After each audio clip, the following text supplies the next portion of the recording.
சிங்கப்பூரிலேருந்து ஒரு நேயர் கேட்டிருக்கார், கோவிலுக்கு போய் பரிகாரம் செய்கிறோம், அந்த பரிகாரம் பண்ணிவிட்டு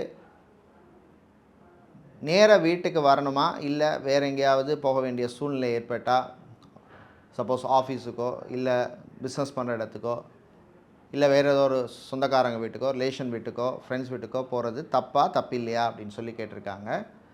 சிறப்பான கேள்வி. இன்றைக்கி பரிகாரங்கிறது எல்லா விஷயத்துக்கும் நம்ம பண்ணுறோம்.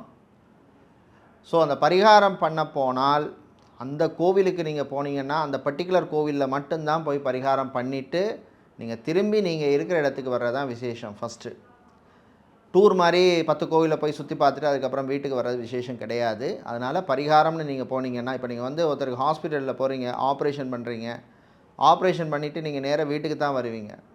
அதை விட்டு அங்கே இங்கெல்லாம் சுற்றிட்டா வீட்டுக்கு வருவீங்க. அது மாதிரி தான் இதுவும். ஸோ பரிகாரம்னு பண்ணால் அந்த பர்டிகுலர் கோவிலில் போய் என்ன பரிகாரம் பண்ணணுமோ அதை பண்ணிவிட்டு டைரெக்டாக நீங்கள் இருக்கிற இடம் வீட்டுக்கு வர்றது தான் விசேஷம்.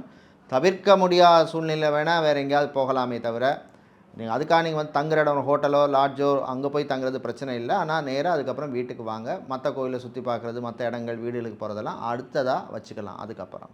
அப்படிங்கிறது என்னுடைய பதில்.